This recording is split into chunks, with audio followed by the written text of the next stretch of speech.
2020. What a year. COVID-19 was more than just a healthcare concern. It caused our global economy to fall apart. According to the World Bank, the COVID-19 recession has seen the fastest, steepest downgrades in consensus growth projections among all global recessions since 1990. The pandemic caused more than sickness and death. It stalled manufacturing and service production and caused substantial labor turnover. The 2020 economic slowdown was expected to carry over to the following years. It truly has. It persists even after 2 years since the pandemic started. To save financial markets from crashing, the government provided trillions of dollars in aid. However, this brought forth inflation and impending recession. Hi, welcome to the Wealth Monopoly. We are in the same storm, but not in the same boats. I'm sure you've heard that line during times of difficulty and disaster.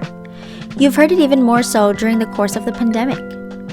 Indeed, a drastic storm washed over our lives in 2020. Some boats ended up wrecked. There were those that barely made it. Lastly, there were boats that rode the storm smoothly. The same is true with inflation. In today's episode, we talk about those that made a luxury cruise out of inflation. They rode the inflation storm on boats, maybe even yachts, and emerged riding a cruise ship.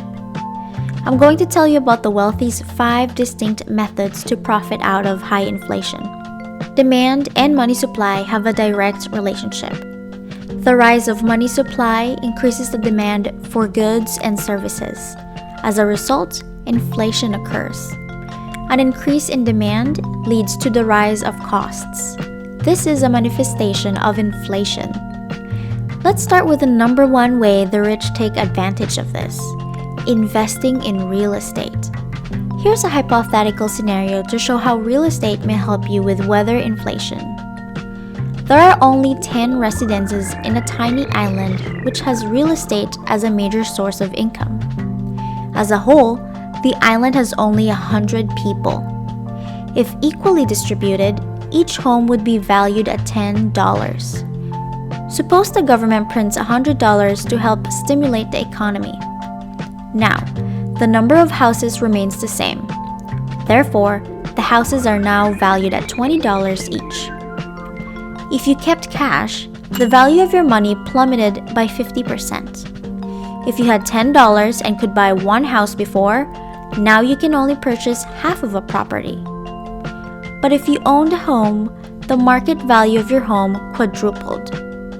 Again, that was all just hypothetical. You obviously can't buy a house at only $20, but hopefully you get the analogy. It's important that you do so that you can understand my next point. To avoid a financial market collapse, the Federal Reserve injected $2.3 trillion to the economy as part of a stimulus package. Sounds like a good thing, right? But it actually poses an issue. Housing constructions have been stalled because of labor insufficiency and supply chain bottlenecks. Demand for new homes was increasing, but supply couldn't move at the same rate. This resulted in skyrocketing prices. The only ones who are happy about it are the homeowners whose net worth grows significantly well.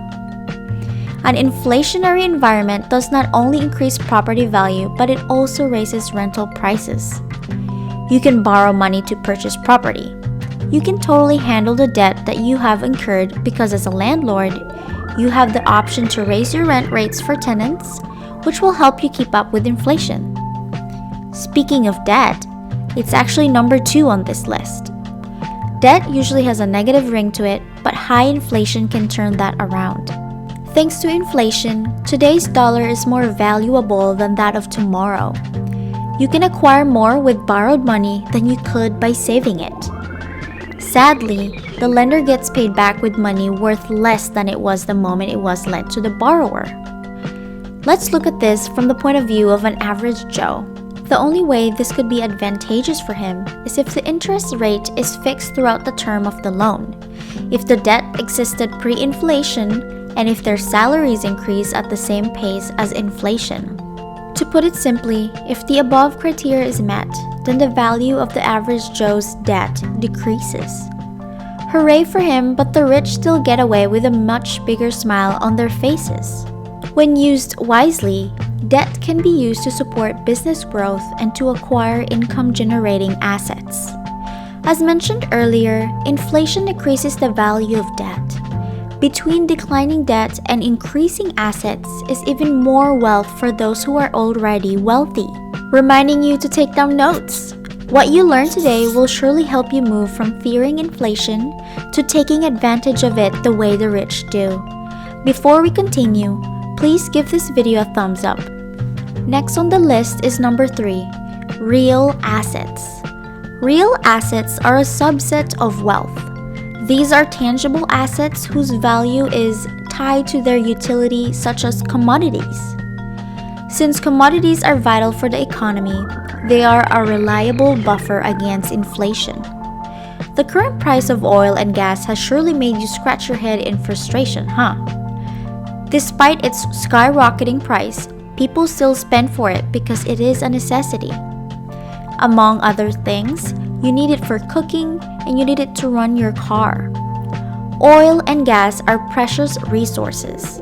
Imagine having that in your portfolio and how rich it could make you in an inflationary circumstances.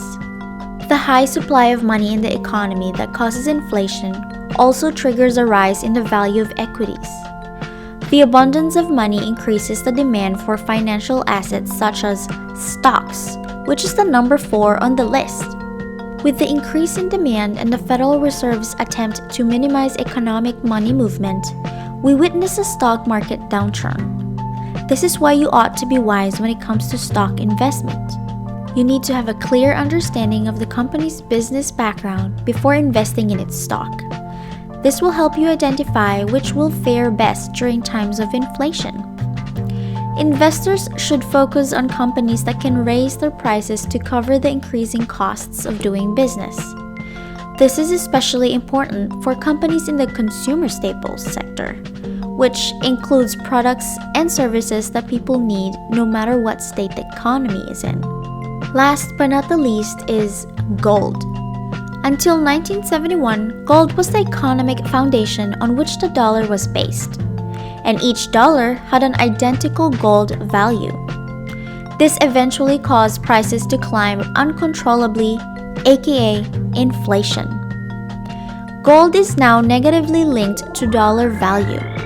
An increase in value of one decreases the value of the other, and vice versa.